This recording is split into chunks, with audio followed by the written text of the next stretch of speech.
I would again like to acknowledge the support that we've received to date from Sport and Recreation Victoria and the great benefit this contribution brings to our communities. I would now like to invite our presenters, Professor Ramon Spy, Professor Claire Hanlon and Michael Bodman, who will co-present the data and findings highlighting key trends and key factors impacting on female participation in the West. Please welcome our presenters. Professor Ramon Spy is a sociologist at Victoria University. His interests focus on diversity, social inclusion, violence and social change in sport. Ramon leads the Federal Department of Health funded project, Changemakers, Empowering Sports to Enhance Social Inclusion for Migrants and Refugees in Melbourne's West. Claire Hanlon is Professor of the Susan Alberti Women in Sport Chair, Victoria University. Claire is passionate to translate research and provide advice to local and international organisations to build community capacity that breaks down barriers and increases opportunities for women and girls as leaders and players in sport. Claire has co-led a national roadmap to assist organisations to build capacity and embrace women and girls in sport, and a national policy framework for women in sport, created a high-level Women in Sport strategy for Sport Australia, is a member on the Victorian Ministerial Inquiry for Women and Girls in Sport and Active Recreation, and advisor for 3 state and territory governments on infrastructure and systems to encourage women and girls in sport. Claire enjoys collaborating with government to help build capacity of communities, in particular for women and girls in sport. In recognition of creating change, Claire was inducted into the Victorian Women's Honour Roll in 2018. Claire is the chair of the Australian Women in Sport Advisory Group, is a director of Gymnastics Australia and director of the Oceania Gymnastic Union. Michael Bodman has been a director of Inside Edge Sport and Leisure for the past 12 years and has worked in the sport and leisure sector in Australia and UK for 20 years. Michael's work is focused on supporting, developing and attracting investment to the community sporting sector with an objective of connecting sport, government and community. He has worked with national sporting bodies, state and local governments and the community sector on more than 150 strategic projects. Having been a resident of Melbourne's diverse western suburbs for over a decade, Michael has developed an understanding and appreciation for the challenges and opportunities the region faces. And lastly, Sarah Saitima is the chair of the Western Metropolitan Gender Equity in Sport Working Group. Sarah has 20 years experience in the sport and recreation industry in both Australia and Canada across commercial, leisure, not-for-profit and local government sectors. In her 13 years at Wyndham City, Sarah has led sport and recreation capital, policy and strategic outcomes for the rapidly growing community. Sarah has worked with Vic Health and Vic Sport in the Forward Thinking series and presented on the Wyndham Sport Strategy at the International Physical Literacy Conference. Sarah is currently working on the Wyndham A-League project with the Deals Investments and Major Directorates Directorate, led by Kate Roffey. Please welcome our first presenter, Professor Ramon Spy. Thank you, Corinne, for your lovely introduction, and thank you to all speakers and attendees for joining us today for this exciting launch. Victoria University and the Inside Edge, in collaboration with Monash University, conducted the research that underpins the action plan being launched here today. The project, which is entitled Women's Participation in Sport and Active Recreation in Melbourne's West, an Action Plan for Change, aimed to build an understanding of women and girls' physical, social and cultural determinants of participation, and to use this knowledge to engender change for a region-specific action plan. Next slide, please. Before we go into the content of our presentation and some of the research findings, it's valuable to explicitly state the vision that actually underpins the collaborative efforts of all partners and stakeholders involved in the process. The vision that underpins this work is for women and girls in Melbourne's West to experience equity in access and participation in sport and active recreation. So the goal of the action plan is to provide strategic direction to partners on transforming the gender barriers to women's participation in sport and active recreation. Some of the work that we were able to do in the research to underpin the development of the plan was designed and implemented with this particular purpose in mind, so with a strong applied and translational objective. Next slide, please. So the project comprised 5 stages. And I'd like to highlight some of the key components, which then my colleagues, Professor Claire Henlon and Michael Bodman, will elaborate on in terms of the actual sort of substance of what we did and what we review. So we conducted a background analysis, really examining the current sort of state of play, the state of knowledge from scientific and grey literature on gender barriers to women's and girls' participation, both internationally and also in the Australian and Victorian context. The second stage, which was absolutely vital, was a consultation process where we engaged in a range of focus groups with specific cohorts of girls and women in Melbourne's West across the 7 LGAs to really better understand their needs, their experiences, and also suggestions they had for producing more gender equitable sports experiences and environments. The third stage also involved a strong sort of quantitative statistical component where we analysed sport and active recreation participation trends and patterns for girls and women in particular in Melbourne's West, and Professor Henlon will report on some of those findings. Now, all of these sources of data and knowledge fed into the production of issues and opportunities paper, which laid out some of the challenges, some of the opportunities and directions and available resources and community assets for moving forward. And these provided the basis for developing the action plan that Michael Botman and Sarah Satima will unfold later on in this presentation. Next slide, please. So with regard to the research underpinning the action plan, allow me to say a few words on one particular component of the methodology, and that is that consultation process where we engaged in 13 focus groups with specific cohorts of girls and women who were known to be underrepresented in sport and active recreation in Melbourne's West, and where these women were either unavailable or to participate in focus groups or preferred to do written communication. This was followed up by with interviews as well as with sort of written correspondence, for example, with hearing impaired women. So the whole the objective of the focus group was to create an environment where we could hear the voices and experience of these girls and women, particularly around why they participate or why they don't participate, what specific needs or aspirations they have in sport and active recreation, and how these might be better met. And of course, also identifying some of the key barriers and enablers that we could work with in the plan in order to start transforming some of these challenges that they're facing.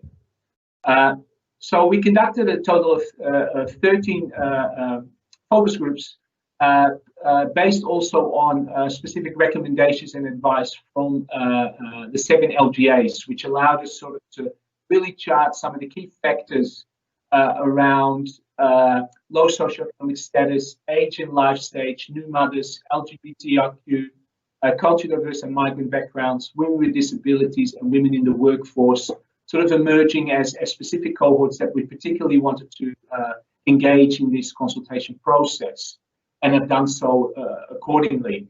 There were no separate focus groups done with girls and women with low socioeconomic status, because what it turned out is that in several of the other cohorts, the women identified themselves as having low socioeconomic status, as reflected, for example, in the cost of participation, access to facilities, and limited sort of transportation options. So low socioeconomic status was one of the kind of factors or variables, if you like, that cut through a lot of these experiences as well. So with this in mind, I would now like to hand over to my colleague, Professor Claire Henlon, who will share with you some of the key findings from this research. Thank you. Thanks, Ramon. Now, prior to discussing about the findings for the focus group, one thing that we wanted to do was identify, well, what data currently exists at the moment regarding the Western Metropolitan region on women and girls regarding the types of physical activity that they're involved in. And what we found across the councils was that regarding physical activity, what was most favoured was activity that was not organised. That was a common theme, and you can see that at the very end column of this table with the high percentage. What that shows is that within councils, facilities and services are required to assist with non-active, non-organised physical activity. But what it also shows is the opportunity, and there's a large opportunity that exists for sport and active recreation across a range of areas that can be incorporated to encourage more girls and women to be physically active. Next slide, please. Now, what we also did was have a look across the comparison of the Western region from the metropolitan aspect across the rest of Melbourne and Victoria as a whole. And what we found was that girls and women from the age of 4 to the age of 99 were underrepresented in every age group across the west of Melbourne compared to Melbourne and Victoria. Now, what this shows is that there's a need for our focus to increase regarding encouraging sport and active recreation in the Western region of Melbourne. Data also showed that on average, compared to other metropolitan regions, there were greater parent and carer responsibilities in the west of Melbourne. And this is something that we needed also to recognise. So based on this information, we wanted to hear the voice of women and girls. Particularly, we wanted to hear about what physical, social and cultural aspects enabled or prevented them from participating in physical activity. We wanted to listen and learn. Next slide, please. Based on these findings, across the focus groups that were conducted, there were 8 key contributors that were identified. And within each contributor, there were enablers and barriers. So, for example, if we have a look here, we can see the red representing the barriers and the green representing the facilitators. Cost, knowledge awareness, time and childcare were 4 important contributors. If we have a look at cost, for example, what helped with cost was having membership that was flexible. If we have a look at childcare, an example is the provision of social network facilities in order to enable new mothers to attend. Again, it was that social connection for new mothers was really important. We also found that these contributors intersected. So, for example, for a new mother, childcare, the provision of childcare was important, but time was a factor. And so was cost. What we also learned was with these women and girls, they learnt to negotiate these challenges. And there were main areas as to how they learnt to negotiate the challenges. For example, they had a positive attitude, they connected and communicated with the local community, and they also sought alternatives to structured traditional sport in order to fit in with their daily routine. Next slide, please. Another 4 contributors focused on the role of support and role models, environments, safety and transport. So, for example, with the role of support, women who saw other women that they could relate to playing sport or participating in active recreation also encouraged them to participate. If we look across at transport, what we found was that there were some facilities that were not always accessible for women to be able to utilise, and that actually became the barrier. It's important to note when we're looking across these contributors that the 8 contributors provided the backbone to the action plan.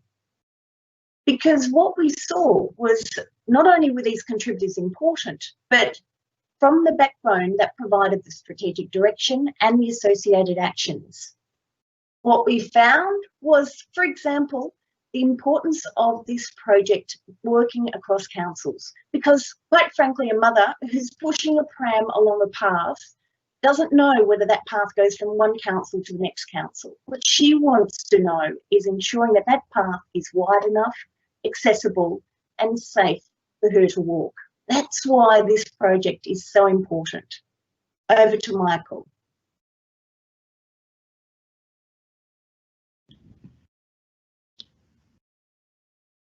Thanks, Claire, and thanks for that introduction. I think it's been for us a fantastic opportunity to work alongside Victoria University and the partners on this particular project, and in particular Victoria University, who are the leaders in this field.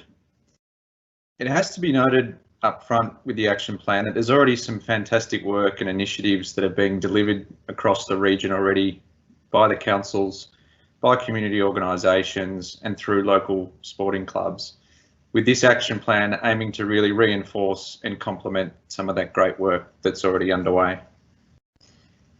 Just heard Claire talk about some of the barriers and facilitators to participation for women and girls, and much of this won't be new or a surprise to people. But when we combine it with the fact that in Melbourne's Western region community, at the moment we have access to less opportunities to participate. We have fewer facilities, particularly formalised infrastructure. We have less transport options other than cars to commute. The community is more diverse than the rest of Melbourne, and it is growing at a rapid rate, which creates its own challenges. So it's no surprise that without intervention and action, that the existing gaps and barriers being experienced will continue to widen and grow over the next decade. This action plan has been developed to address those barriers and the inequalities. It's been developed to identify ways to increase participation and close that gap in the West. It's been developed to influence traditional planning and thinking, to help and create positive change both locally and regionally, and to celebrate and leverage the diversity and create new opportunities for all to experience across the West. Next slide, thanks, Corinne. I'm not going to take you through all 48 actions today. It's the document and the action plan isn't a very tough read, but I'm sure you'll all rather digest it at your own pace when you can have a copy. Sorry, Corinne, my mistake. If you go back to the previous slide. However, in brief, I think the action plan is really designed to target 4 specific areas. We've looked across policy, environments, education, and communication, and how we can influence that through this action plan. Policy is about influencing policy, and without policy change, we run the risk of really having what we've always had, and we need to create that sustainable and lasting change. And if we can do that through influencing policy, it gives us that basis from which to launch change. Environments, changing our environments, and this is it's about the built environment, but it's also about the structures of coordination and the environment that sits around how we do things and how we educate.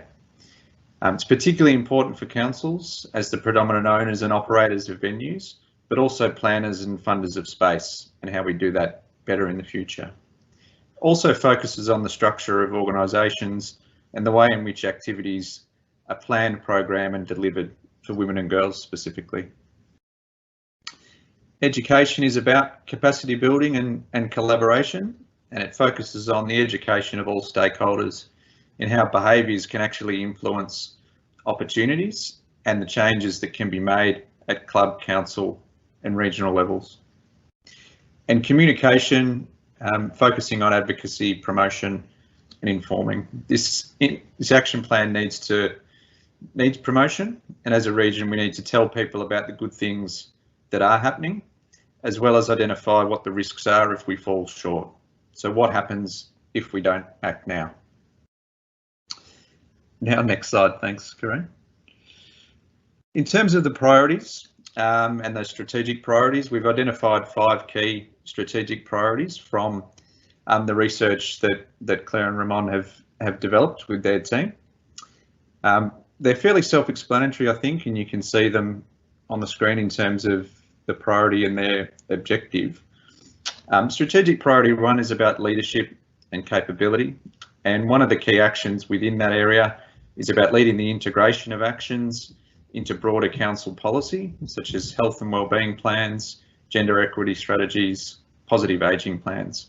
It's about lifting the actions from this plan and embedding them in other organisational plans and strategies, so they can then have the capacity and capabilities to action them along with other important work. Strategic priority 2 is about welcoming facilities and planning and delivering physical environments.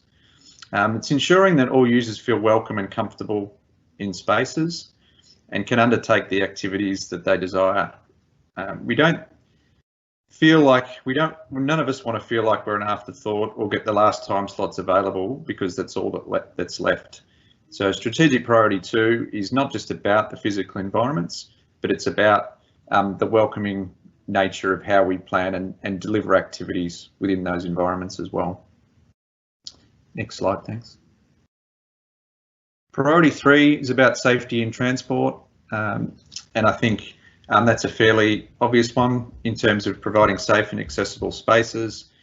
Claire provided some examples of reinforcing that, and that was a very strong component of the consultation and the feedback. And some of the options and actions around this particular priority can be as much about matching activities with the right places, as well as providing more options to move freely within and around local communities.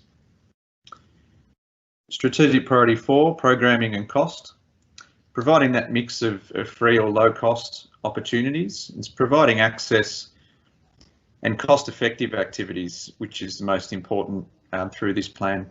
Activities that can be achieved also within the family and friendship groups came through very strongly, and without the expense of formal memberships and venue fees. Activities such as active Maribyrnong, park run, things that are inexpensive and accessible to the majority. And strategic priority 5, recognising, celebrating and promoting. And this message is multifaceted. It is about celebrating individuals and individual successes, promoting great people and great initiatives, but it's also about how the messages of opportunity are communicated, particularly through the 50% of the Western community that speak a language other than English. It's also about finding a number of ways to communicate those messages. Next slide, thanks. Finally, what's needed to deliver on this action plan? We need a commitment, and that's a commitment by partners to supporting and delivering on this action plan. Continued collaboration, and I think this project is a great example of collaboration between councils, government and other partners. And we need that continued collaboration in order to drive this plan forward. We need integration, and that's integration of actions and alignment of those actions into other business and organisational frameworks, and be able to attach these actions to other work that's already happening. And drive, we need those agents for change and those key leaders and owners in which to drive these actions, so it doesn't become a plan that goes across and sits with individual organisations, but it's about driving what happens next and being able to collectively and collaboratively attract that investment. So I hope that gives you an opportunity to receive an overview of what you might read within the action plan. There certainly is a bit more to digest when you get a copy. And I'd like to now hand over to Sarah to take us through the next part of the implementation of the plan. Thank you. Thank you, Ramon, Claire and Michael, for your dedication to this project and for asking the questions of our community so that we can find a common vision for a way forward. So this collaboration was seeded in 2015 after the West of Melbourne and Melbourne City worked on a collaboration with Preventing Violence Together Task Force. We understood the value of the work that we were doing and the opportunity to collaborate. We understood that we were all at different points within our gender equity in sport journey, and that the great things like She's Game in Maribyrnong was underway, And we all wanted to understand how we could learn and share and develop this opportunity together. We spent a year working out the opportunity and creating a grant application to Sport and Recreation Victoria. We confirmed with our organisations the buy-in, and we created a working group that met regularly to develop this opportunity. This working group included the 7 local government partners. It also included Women's Health West and a reference point to Sport and Recreation Victoria to understand the opportunity to collaborate and what future grant opportunities may look like. We were successful in securing the planning grant through the Community Facility Partnership Program for $45,000, which confirmed the vision that we were all about to take. What we did was ensure that our organisations were always a reference point in this journey, making sure that the information that we were asking of this project was going to be relevant to them in working forward. We engaged the consultants, which were Victoria University, Monash University and Inside Edge, to deliver our project. And throughout the project, we were always able to reference the literature review, the desktop analysis, and bring a great number of people into the opportunity to collaborate and input into the project. The most important aspect of this collaboration opportunity was the relationship it created between gender equity and social equity experts within councils and within the broader West, and sport and recreation experts in industry. So through the really sensitive and poignant experiences that people through the Women's Health West organisation serve in our community and the most vulnerable, to our organisations and volunteers who run sport and recreation. We also had the privilege through this network of being able to connect with the Preventing Violence Together Task Force and the Office for Women in Sport and Recreation to be able to get their valuable insights and information into the project. Next slide, please. So what was the value for us and what are the learnings? So one of the most significant things, as I've already touched on, is the sharing of our knowledge and ideas, understanding that we work better together, and we work better when we break down the silos, and we work better and more focused when we have a common vision. Because as Claire said, a mother with a pram does not understand or potentially even, it's not going to worry her when she's crossing a municipal boundary, and we need to ensure that we make sure that doesn't become an issue for her. We contributed $5,000 each to the project as local government partners, which we saw as considerable value for money in achieving this outcome. We saw the collaboration was a great attractive grant opportunity, and we were successful in this process. And it also allowed us and inspired us to understand each other's projects and work together. And this continues across multiple aspects of our work, not just in gender equity. And what did we learn? Well, projects like this take time, and I'm sure you're all aware of some of the reporting requirements that sit within councils and other organisations. So being clear about the objectives and the vision was really important when some of the time horizons were challenged. We wanted to ensure the integrity of this document, and we wanted to ensure that it could be usable and legible to councils to inform us for our policy, but also to the wider community. So we worked really hard to make sure that this was a reality, and thank you to Victoria University, Monash and Inside Edge for seeing this reality. So the other component of this is we had about 5 babies born on this project within the working group. And I think that's a testament to what we're trying to achieve. It's about being flexible, it's about having a common vision and ensuring that everybody understands where we're moving to. And we even had people return from maternity leave. So the other thing was understanding that we are talking to these amazing women in the West, and they also have busy lives. They have children, they have careers, they have dependents and caring roles. And it's about understanding and bringing the conversation to them and where they're at. And sometimes this is a little bit of a challenge to get this started, because obviously we're trying to ask of their time. So where we went to and how we engaged with these women was really important. And for example, Melton talked to women who had with newborn babies. So we went to the went to the groups of new mothers that Melton City Council support, and we talked to them there so that they didn't have to spend additional time outside of their current roles. And the reporting obviously is significantly important, and sometimes partner expect changes, and as the development of this document evolved, some partners wanted to change the way that they reported on the document, and that is completely fine. And I think that's a thing within a document like this. You need to be flexible, you need to be agile, and you need to make sure that every partner is brought into the process before you move forward. Thank you, and next slide, please. So what are we going to do with this, as Michael's already touched on? So the working group moving forward is looking at the opportunity to meet 3 times per year at critical decision-making points within council. We're looking at the budget preparation time, the grant preparation time, and the budget endorsement time. We're looking to continue the representation of sport and recreation and gender equity officers in the working group, and also the continuation of our wonderful partnership with Women's Health West. From an individual organisation point of view, this document has been really set up to ensure, as Michael said, to inform our policy, our planning, our infrastructure and our development through our health, wellbeing and safety plans and other legislated and council adopted documents. The opportunity to collaborate on this project to represent the women of the West and really find the common vision that we can all work towards has been a privilege, and we thank everyone who's been involved in this journey. Back to you, Corinne.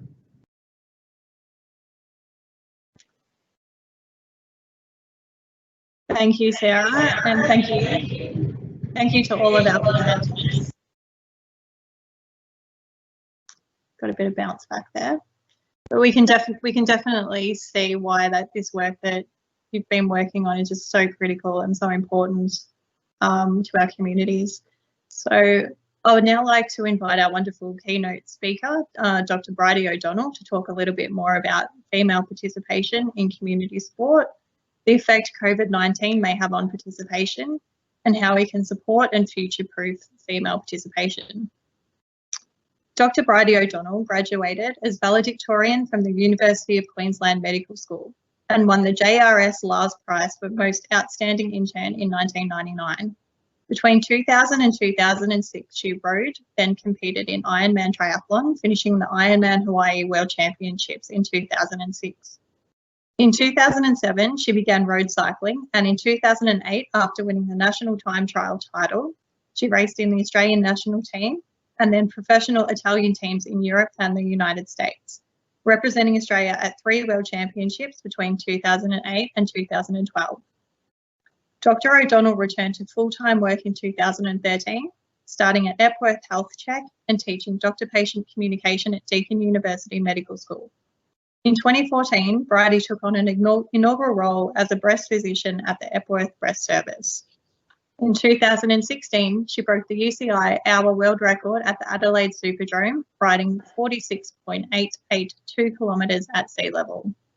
In November 2017, Bridie was appointed the inaugural director of the Office for Women in Sport and Recreation by the Victorian Government, and in 2018, her cycling memoir, Life and Death, was published, detailing her experiences as a professional cyclist in Europe. Please join me in welcoming Bridie O'Donnell. Thank you very much. I'd like to start by acknowledging the traditional owners of the land that I live and work on. I'm on the land of the people of the Kulin Nation. They've been custodians of this land for tens of thousands of years, and I'd like to pay my respects to their elders, past, present and emerging, and to any First Nations peoples on the call today. Thank you so much for asking me to be involved in this landmark launch for you and for women and girls in the West, and to see collaboration across these 6 councils and LGAs is really, really impressive. And it speaks to the amount of work that would have been required and the 487,000 emails that I'm sure have been exchanged between you all for such a long time. I wanted to start by telling you a little bit of a story about why systems and policies do make a difference and how they translate into the experiences of women and girls, and provide you with a very current example. On Tuesday, I was sent some forms by my mum, who's trying to determine a power of attorney and other legal documents because she's trying to be organised. She's not unwell, but she's just, doing the right thing when you're a bit older, and sent me some documents that had come from a financial institution that my sister and I needed to sign in person. The drop-down menu options for women who are recipients of a trust or become trustees all default to Mrs. as a title, and all default to homemaker as a job description. And so these forms had been completed, perhaps by the EA of the head of this financial organisation, perhaps by that person, that man himself, sent to my mother and then sent to my sister and myself to sign.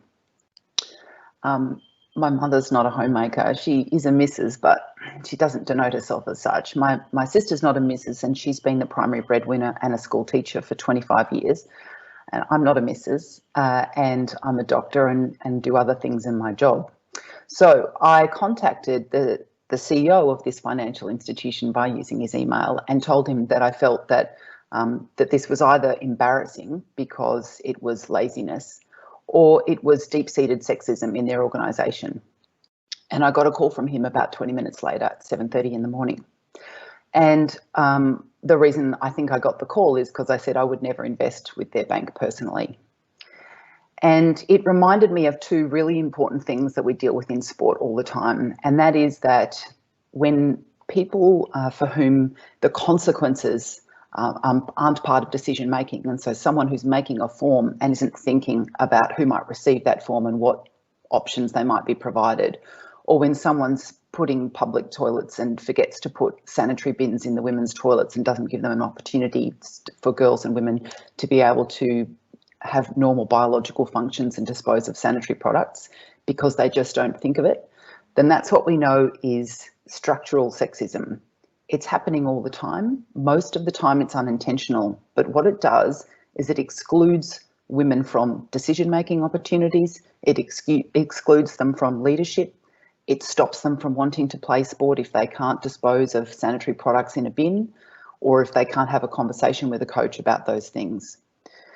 And also the second point it raises is that I'm now very, very fortunate to be old enough, ugly enough, financially stable enough, and not worried as much about what people think of me that I would write a pretty assertive and snappy email to a CEO of a financial institution. I wouldn't have done that 20 years ago. I would have been worried about what people thought of me. I would have been worried about them receiving it and thinking negatively that I was being a complainer, or that I was drawing attention to something and that they were embarrassed. And what we know about girls particularly is that they worry about how they are perceived, and that's one of the really important barriers to why they don't participate in community sport. Girls are brought up to be liked, to be attractive, to get along, to not be difficult, to not be so aggressive. And this is why growth in non-traditional sports like Australian rules and cricket and soccer has been so huge in the last couple of years, is because girls and women are starting to realise that not only do they like participating in those sports, but that they actually allow them to use their bodies for things like being fast or strong or tackling or evading others' tackles. And in fact, the most popular event at the Rio 2016 Olympics for spectators was the women's rugby sevens, and they are some of the most fast and aggressive, capable, agile athletes that we've ever seen, and they did go on to win a gold medal. So the reason I bring these types of anecdotes together is to remember that all girls and women aren't just girls and women. They're all very different from each other. Some of them want to do recreation and some of them don't want to be judged. Some of them want to play competitive sport and be tackled, and they want to grow up playing in boys' teams, and then they might want to go on and represent their country. But if we keep having girls and women in our minds as some sort of group that we need to respond to, or even a sense of inclusion when they make up 51% of the population, then we need to open our minds a little bit more and reframe the way we think about the girls and women and everyone who uses our facilities or everyone who shows up to be a member of our club. if I think about the times that I've been involved in community sport as a kid, I played touch football, netball, triathlon. I wanted to do nippers, but my parents wouldn't get out of bed early enough to drive me down to the beach, and I blame them for my lack of ability in triathlon. I think that one of the things that I was very, very fortunate to have when I was younger is parents who didn't care if I was winning or losing, but they really, really cared that I demonstrated effort, that I tried hard, that I gave my best, and that I wasn't a jerk to other kids in my team. They wanted me to make sure I helped out other girls in the team who weren't feeling so good. They wanted me to be proud of being the captain of the D team instead of being an also-ran in the A team. So as parents, it's really important to try to instill a lot of those elements of resilience into your kids and manage their expectations, but also equally invest, and I mean in time and money, in your kids, regardless of if they're girls or boys. One of the interesting things we know is that parents are less inclined to continue driving their daughter or paying for their daughter's membership fees if she's not having a good time. They say, oh, sure, we don't want you to suffer. We want to protect our daughter. And sometimes their son isn't having a good time playing footy and they say, don't worry, just suck it up. You know, you've got to keep going and I'll keep driving you to training. It says that we still have some pretty rigid gender stereotypes about what girls should do and what girls should tolerate and what boys should tolerate. And in fact, we need to readjust those, particularly when it comes to aggressive behaviour in sport, violence in sport, king hits, concussion. It's only just this morning that a landmark enormous case insurance was paid out for a footballer from Melbourne and North Melbourne who'd received multiple blows to the head. We need to rethink the way we think about sport and active recreation so that people can engage in whatever way that is, whether it's wanting to go on and play for the Matildas, or it's to be a decision maker in your sport and your community organisation. The thing about failure, I think, is a really important one too. I'm sure in multiple iterations of this strategy, there were pathways that were taken, and certainly in research, we ask questions and we get answers we don't like, and we have to either try and expand the problem or reduce it. Academics fail and try again all the time. Elite athletes fail and try again all the time. CEOs, members of parliament, people make mistakes all the time. We need to allow our young people to try sports, to be okay at them, to be mediocre and keep doing them, to ask them what they like about participating instead of instructing them to be the best or bench them if the team isn't winning. We need to encourage, particularly post-COVID, when we know no one's been as active and engaged in community sport as we would have liked, to get back in and have this sort of everyone is welcome attitude instead of thinking, how do we bring revenue back into our club as quickly as possible? And the comments made about the additional pressures put on most homemakers, if you like, and primary carers, which are predominantly women, are a lack of time.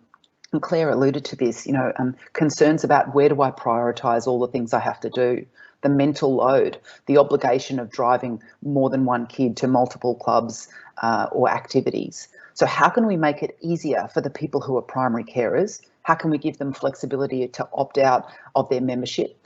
Rolling memberships work very well for the things we subscribe to, like Netflix and Stan, and nobody tends to unsubscribe to those because they like using that product. But maybe it's about rethinking when people can't afford to keep being members, or what do we offer them in terms of engagement.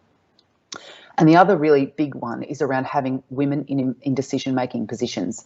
And that's not just about senior leadership or club presidents. We know, we have a board quota for funded state sporting associations, but committees of clubs also need to see more diverse membership. That's not just about gender, it's absolutely about age. Maybe it's time to have a young member on that committee, a person who's chaperoned by their parent perhaps, but someone who might be a captain of one of your junior teams, a young girl and a young boy coming occasionally to these meetings so that they can ask questions or have questions asked of them. We know that certainly if I think about Aboriginal community in North Queensland and Northern Territory, too much of solutions to their problems around health or mobility are people in government offices in Canberra thinking about frameworks, taking them up to Darwin, saying, here's what we think would work better for you to have better health. And Aboriginal people in Northern Territory will say, well, no one's asking us what we think will work. No one's asking us what our life experience is like and what we might need.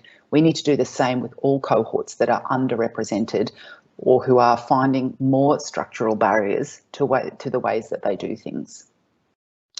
Finally, I just would say that flexibility is a huge one. We've seen the entire workforce of Victoria be challenged in the way that they work and how that they work over the last 6 months. I think we just ticked over working 6 months from home for most of us in government. That has upsides. Certainly productivity is a lot higher and people able to engage with more people more often. And we know that particularly for parents and women working from home, they've also taken on the burden of schooling their children and or supervising their education. And then they may also have a partner working with them at home. That's a huge burden on working parents.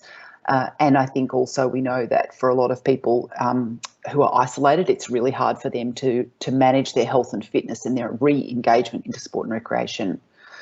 So you need to think about how can you use this framework and all of these strategic priorities and take from them what works for you. Not all, I think it was 48 was mentioned, not all of these need to apply to your club, your organisation, but there will absolutely be some that are your gaps.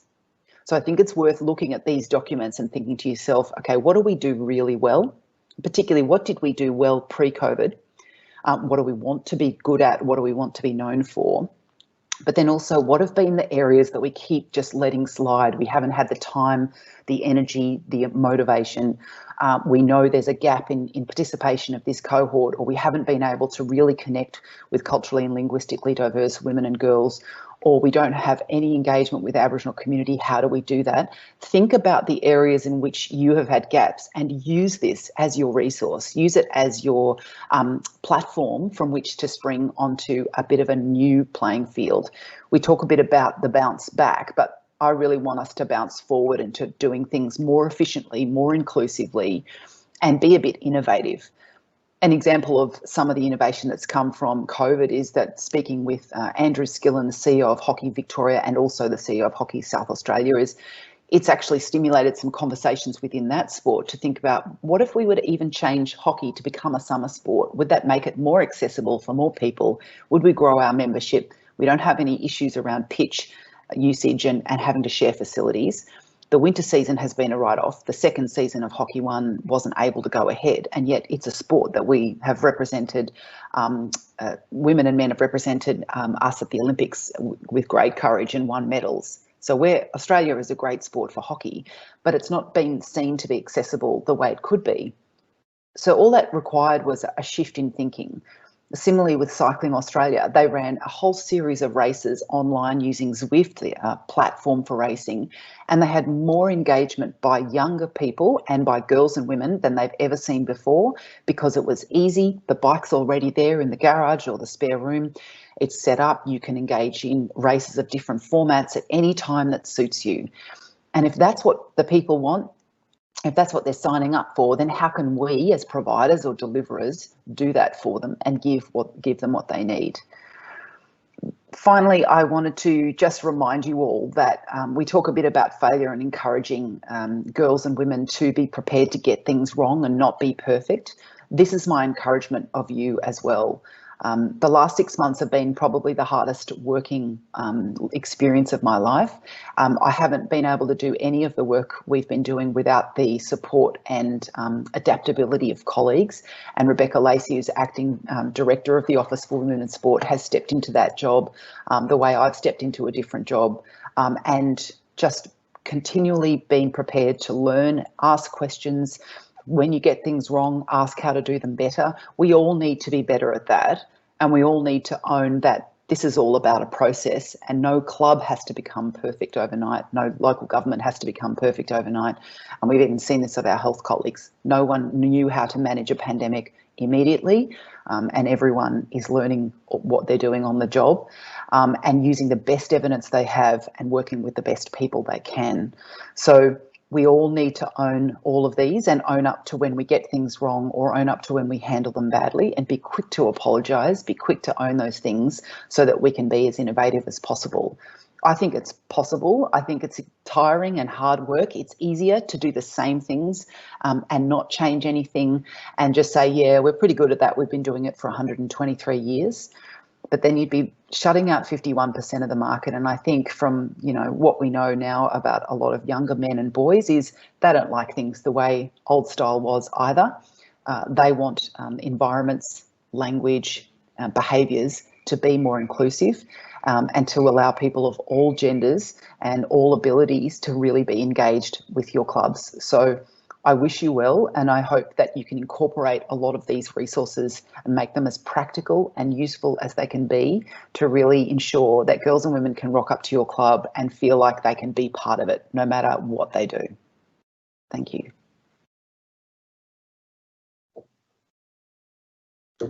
Thank you, Bridie.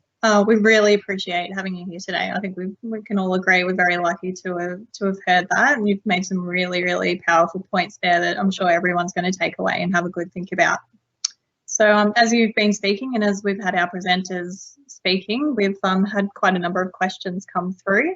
So our moderators have been working behind the scenes to put those questions together. So here comes our first question. So question 1 is for Sarah.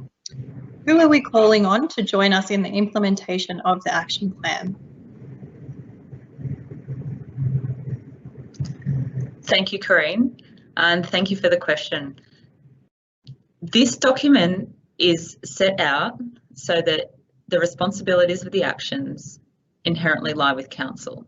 However, the document's also been set out so it tells a story about what's happening, what the women's feedback has been and what the voices of the women are, and how local government or any other partner or contributor can participate in this space. So ultimately it's about collaboration and bringing together people who can work together to break down the challenges and the barriers that women face to participation.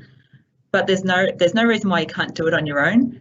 But there's also a really good opportunity to tie in with your local government and or across the west of Melbourne to continue these actions. So the document will be sent out to everybody and there will be links available on our council websites after the event. And I applaud you to look at the document and understand how your organisation or your club can participate, and I strongly encourage you to connect with the people within your local government areas in sport and recreation or gender equity, and we will be able to bring you together to discuss and see the opportunities and to create real action and real change. So if you do have any questions about that, please let us know. We are, all of the people involved in this project are available on most social media accounts, and we can definitely connect you in, and or just ring the local governments and they'll connect you in with their sport and recreation areas. But I applaud everybody to get involved. It's a partnership approach. We cannot do it alone and we cannot do it within silos. Thank you for the question, Corinne. Thank you, Sarah. So our second question today is for Ramon. So Ramon, for the clubs listening this morning, what is the one thing that they can do today to start their journey? That's a really great question. We're actually running, we're having a seminar and a presentation on this evening as well. So I think that where we will sort of elaborate on that in more detail. I think I actually would go back to a point that Bridie O'Donnell raised around sort of, first of all, I think it starts with having this conversation and really knowing your space. So what do we do well? Where are gaps or blind spots? Really, I think sort of an honest sort of assessment of where we're at sort of at a club. So I think that's a very powerful way to start sort of, and it includes indeed, say, for example, the composition of club committees. It includes facilities. So it's almost a bit of a quick scan of or a needs analysis sort of within clubs of where they're at. So I think that's a sort of an initial starting point of starting this conversation and this sort of introspection or self-awareness around what we do well and where might be our blind spots, and how might we connect with others, with experts, with other clubs who've been able to work around some of these challenges to start making a difference. But again, just to reiterate that is a journey. Yes, that is not something that happens overnight. So this is a process. But I think that would, for me, would be the first initial step to actually start having these conversations.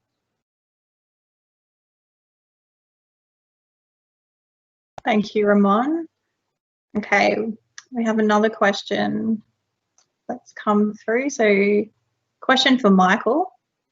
Michael, COVID restrictions have reminded us of the importance of green spaces and safe local walking spaces, such as spaces outside of organised sport facilities and gyms. How can this action plan help us to better utilise these outdoor spaces? Yeah, good question. And I think many of us who are out there getting our now 2 hours every day in Melbourne, probably seeing that shift of how we utilise those spaces. I guess I look at it coming from a community sport background as well as a local resident here, and I think a little bit of is about just building on perhaps one of the opportunities that COVID has delivered to us, which is seeing lots of community members get out and utilise that space. I think when more people are using our green spaces for things other than sport, it actually attracts and creates greater use. I think from a planner's perspective, being far more conscious about when we look to design and plan spaces that they don't just have the traditional oval or rectangular pitch, but we need to provide as much attention and emphasis and also investment into those non-sporting components. I think it's really important to integrate them together as well. I think when those spaces are being used for a range of different activities, they can also feed off each other. So often we see a cricket club example where we have lots of families and lots of kids playing formalised cricket in those spaces, having opportunities for other family members and younger children to play in the parks and use the walking paths and do that in a safe way, I think really creates and generates activity that feeds off each other. So I think future planning and investment that can integrate that together. And I think also that occupancy policy allocation and be able to influence the way in which spaces are programmed and when we can use them formally and when they're available for others. I think seeing a bit of a shift there to create a bit more accessibility for non-sporting activities. So I think if we can grab one thing that's a positive from COVID, I think that we are seeing more people out using those spaces. So I think it's a good lesson for us that people want to use them if they're available. Thanks. Thank you, Michael. Good advice there. So our fourth question is for Bridie. Bridie, everyone can make a contribution to improving outcomes for women and girls in sport. Where do you think that local government can have the most impact? I've never worked in local government, but I've worked with a lot of people who have been really dynamic and engaged, and I would argue that the biggest way to have the impact is to build relationships. I know that takes a little bit more time, but if you're a sport and rec officer or a development officer or a person who's looking at equitable use policies, your engagement with clubs makes a huge difference. And the more you build up your corporate knowledge and your anecdotes and start to get an affirmation of theory to support some of the evidence, the more you get to use that in your executive meetings when you're working with your council colleagues. So, for example, if you're able to make calls and go and visit clubs and talk to them about what their issues are once we're back in working in an environment like that, or if you're able to touch base and say, I just want to spend 15 minutes with you to understand what's working, what's not, help them through that process as a council employee to feed into what the issues are around recreation, sport, fields, courts, equitable use, those sorts of things, then you can say to your colleagues and senior exec at your local government agency, actually, this is what clubs are telling me. This is what their major problem is. These are what their minor problems are. And I think that you need to talk to all people at clubs. I don't mean all of the people, but I mean you don't just talk to the president, or you don't just talk to a person who might come to you with an agenda. There might be a person who's on the committee and their son is also playing in the senior men's team, and he'll say, well, you know, I just don't think it's fair that we have to balance the girls and the boys teams. You know, our senior men's team has been champions for X amount of years and they're the best, and so they should be playing at 3 p.m. on the Saturday afternoon, and this gender equality stuff is all rubbish. That's a direct quote from a person I've spoken to, but I'm just not going to name them. We'll call them Barry. So if you're only talking to those people, you're only getting that perspective. You also need to get the perspective of kids and parents who play and what their issues are. So the more relationships you're able to establish, and go in with an open mind, go in with an idea that you don't know everything, and even if you're a volunteer or a parent at a different club, because different organisations have different issues and challenges around where they might have struggled in the past or what they're doing well, and then where things might need to be changing after COVID. Thank you, Bridie. I'm sure if we could see the audience today, we'd see a lot of heads nodding there. Okay, so our next question is for Claire. So Claire, the research tells us that diverse contributions to decision making are critical for creating welcoming and inclusive environments. What are the practical things that you've seen sporting organisations do to improve representation of women and non-binary people on club boards? In particular, do you have any particular insight to share on improving representation from the CALD, refugee and migrant population? Thank you so much for asking this question. It's so important, and it also shows the interest to encourage greater groups of women onto boards and committees. Ask me this question at the end of the year and I'll be able to have an even more solid answer, because we're currently conducting a national research to identify women who are from CALD backgrounds as to what would attract them as leaders in sport, and that being as coaches, on boards, and we hope to have a range of information to help organisations create a more inclusive environment for encouraging more women from CALD backgrounds as leaders in sport. Right now, to answer your question, I think an important point that we've found through research, but practically as to what clubs are doing, those that have gained representation of women from different backgrounds as leaders in their clubs has been, they've actually gone out to members and they've listened and learnt. They've identified what are the needs of these women in order to encourage them to become a leader. And that might be on a board, but it might also be a coach or an official. And once they've listened and learnt, they've identified what their needs were, because they've realised that, for example, what one club wants, what one club does is completely different to another club. And so they need to also listen to their members and what do they need in order to encourage them to make that next step and become a leader on the board. And what women, and when we've been speaking to the women themselves, they've actually really appreciated respective people going up, and these are members on from the club in leadership positions, going up and asking them, what do they need? What do they need to further encourage them to actually take that step to lead others? And you can be what you can see. And once there's a couple, and it can't be one tokenistic woman on a board or one from a CALD background. Again, it's the more there are, the more voices there are. And for women and girls to see that leadership encourages more, and it becomes a domino effect. And that's been a really positive outcome that we've been seeing in clubs. And again, it's that openness to learn from the members as to what they need in order to encourage them to lead.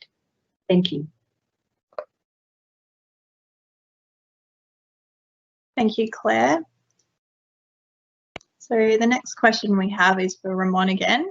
Ramon, What ongoing evaluation process and reporting mechanisms can be used to determine if the plan is effective? Right, great question, very important, particularly also for researchers who work a lot with evaluation of programs and policies.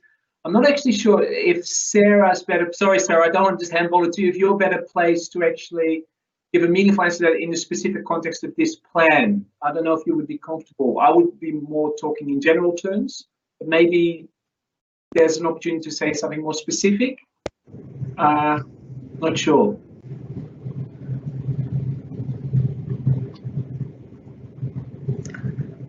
Okay, so there is a component at the end of the document that commits the councils to the evaluation process.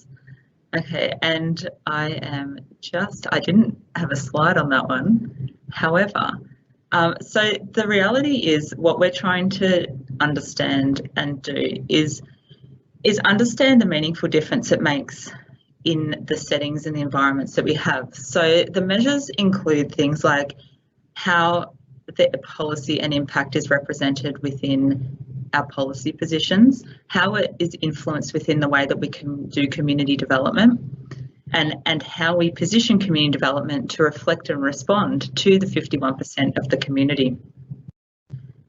And it's really important that we see these measures as obviously it's going to be different for different councils, and that's the thing with a regional policy and a regional strategy, is we're trying to be broad enough to understand what the themes are across the municipalities, but then how individual councils can take them and use them for themselves. So the measures will be slightly different across each council, and it's a really good conversation that we need to have in our next working group, is to say, we've got this tangible relationship with this document now, we have these tangible actions, how are we going to take them together based on the information that we know, and then really do that tangible relationship and hopefully continue our relationship with Victoria University and how we actually achieve this. So thank you for that.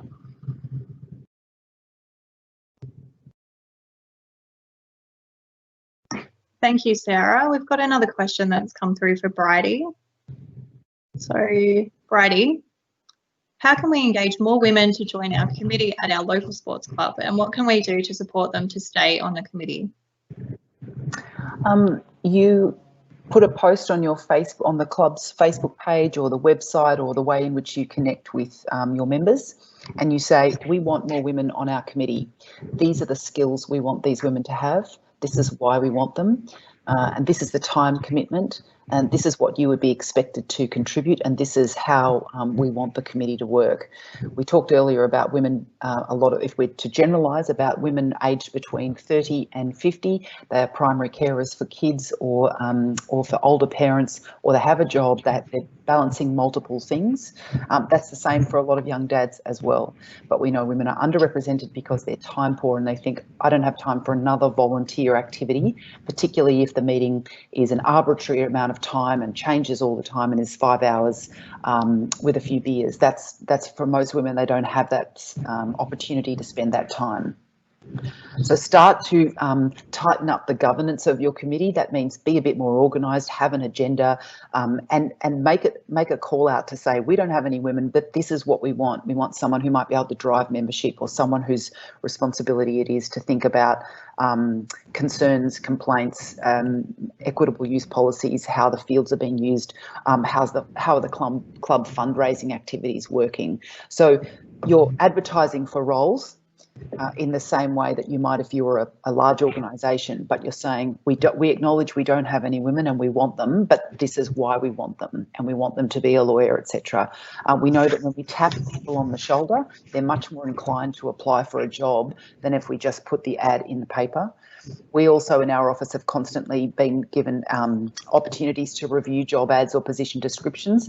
Get someone who you want to take that job. Let's say, for example, a 42-year-old woman who's got a couple of kids. Get her to read the job ad and say, does this language make you want to apply, or does this post I'm putting up on Facebook make you want to apply?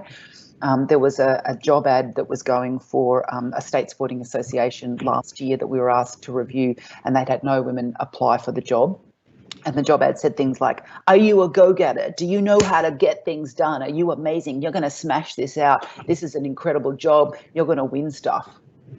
Like, it sounded like a bad Coach spray from 1985. It didn't comment at all about, you know, flexibility or whether or not there was opportunity for job sharing, or that they wanted people to be organised and they respected that people have family lives. That's the kind of thing that people want to read if they've got young kids. So think about the language you use, the job you want those people to do, and just call it out straight away openly and say, this is why we want women and this is what we want them to do.